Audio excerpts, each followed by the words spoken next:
नमस्कार, आप देख रहे हैं कैंडिड व्यूज। मैं हूं योजना भारद्वाज।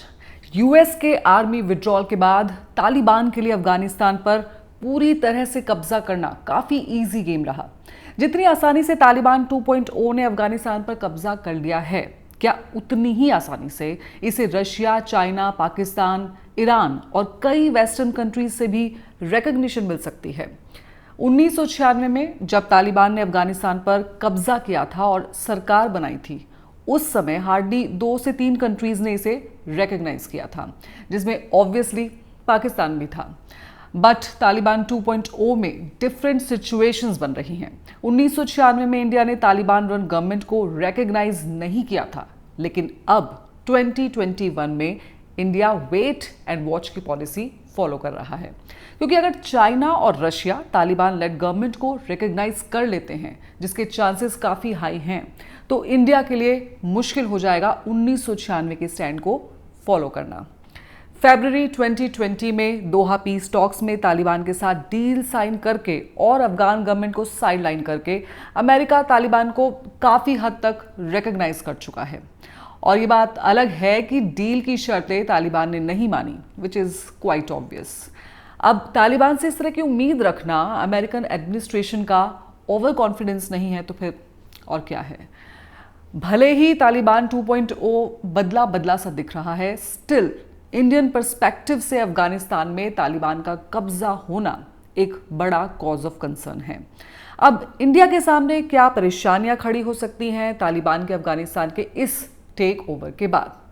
सबसे पहले इंडिया के सामने जो बड़ी परेशानी है वो ये है कि अगर दूसरी कंट्रीज तालिबान लेड गवर्नमेंट को रिकॉग्नाइज करती हैं, तो इंडिया तालिबान लेड गवर्नमेंट को रिकॉग्नाइज करे या फिर 1996 के अपने स्टैंड पर डटा रहे। देखिए, तो क्लियर है कि इंडिया तालिबानियों को टेररिस्ट मानता है और इंडिया का स्टैंड हमेशा नॉर्दर्न अलायंस या फिर बाद में अफगान गवर्नमेंट के साथ बातचीत करने वाला रहा है। आपको याद होगा जब इंडियन प्लेन IC-814 को 1999 में नेपाल से हाईजैक करके कांधार ले जाया गया, उस वक्त अफगानिस्तान में सरकार थी तालिबानियों की। और जब इंडियन फॉरेन मिनिस्टर इस मसले को सुलझाने कांधार पहुंचे तो हमें यह नहीं पता था कि तालिबान लेड गवर्नमेंट में बात की जाए तो किससे की जाए, क्योंकि इंडियन गवर्नमेंट तालिबानी सरकार के साथ किसी तरह के कांटेक्ट में थी ही नहीं।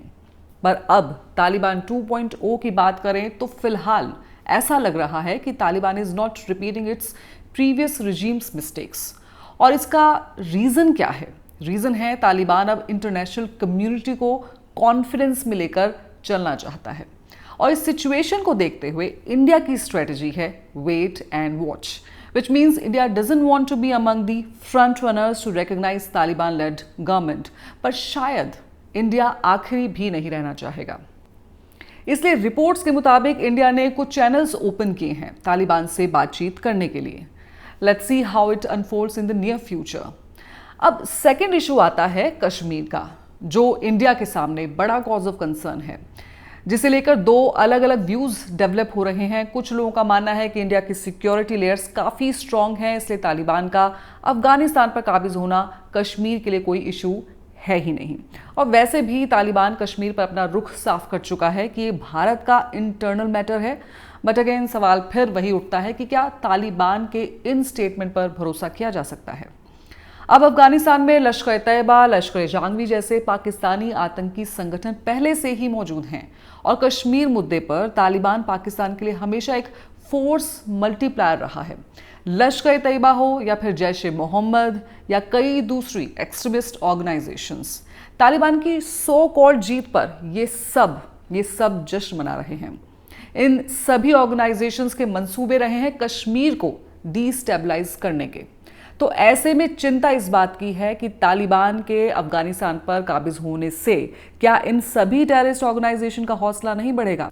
और अगर ये होता है तो इंडिया के लिए एक बड़ा चैलेंज साबित हो सकता है, क्योंकि सोशल मीडिया के ज़माने में कहीं ऐसा ना हो कि कश्मीर में तालिबानी की इस वापसी को ग्लोरीफाइड तरीके से पेश किया जाए, जिससे रिलीजियस नेशनलिज्म और जिहाद एक बड़ा थ्रेट साबित हो। इसमें एक और एंगल है। वो ये कि शायद तालिबान इस बार पाकिस्तान की आईएसआई या पाकिस्तानी आतंकी संगठनों की कठपुतली ना बने और उनके इशारों पर ना चले और कश्मीर मुद्दे पर अपनी स्टेटमेंट पर कायम रहे और अपना इंटरफेरेंस ना करे। But at this stage it is too early to come to any conclusion. India के लिए तीसरा बड़ा कंसर्न है इकोनॉमिक सेंस में। इंडिया ने अफगानिस्तान में पिछले कई सालों में करीब $3 बिलियन इन्वेस्ट किए हैं। ये इन्वेस्टमेंट की गई है डैम्स, स्कूल्स, हॉस्पिटल्स जैसे करीब 400 प्रोजेक्ट्स में।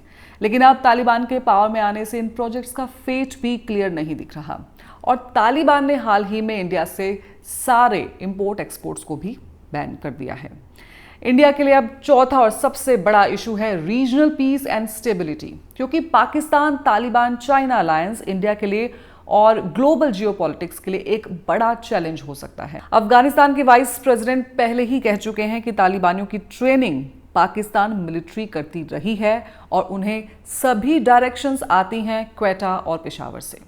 ऐसे में पाकिस्तान के तालिबान के साथ डीप रिलेशंस और साथ ही चाइना का पाकिस्तान के साथ भाईचारा जल्द ही पाकिस्तान तालिबान चाइना अलायंस खड़ा कर सकता है, क्योंकि चाइना का भी अफगानिस्तान में इकोनॉमिक और स्ट्रेटेजिक इंटरेस्ट है।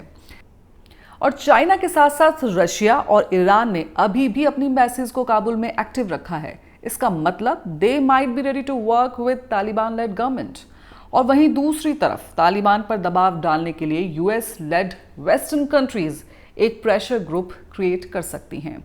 ऐसे में अगर पाकिस्तान, चाइना, रशिया और ईरान अफगानिस्तान में नेक्स्ट बड़ी गेम खेलना चाहते हैं तो ये कहीं फिर से सुप्रीमेसी के लिए एक ऐसी कोल्ड वॉर ना बन जाए जहां एक और यूएस लेड वेस्टर्न कंट्रीज हो और दूसरी तरफ हो joint group of China, Russia, Iran और पाकिस्तान।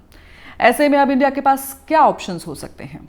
एक्सपर्ट्स की माने तो इंडिया को अपने इंटरेस्ट को प्रोटेक्ट करने के लिए तालिबान से बातचीत जारी रखनी चाहिए। साथ ही इंडिया को ये भी डिसाइड करना होगा कि हमें एंटी तालिबान ग्रुपिंग्स में कितना इन्वॉल्व होना है। इंडिया को एक ऐसी स्ट्रेटेजीज भी बनानी होंगी जिससे ये इंश्योर किया जा सके कि कश्मीर मुजाहिदीन के लिए अगला रैलिंग पॉइंट ना बन जाए। और उम्मीद है कि आपको ये वीडियो पसंद आया होगा। इस वीडियो को लाइक करें, शेयर करें और मेरे चैनल को सब्सक्राइब करना ना भूलें। नमस्कार।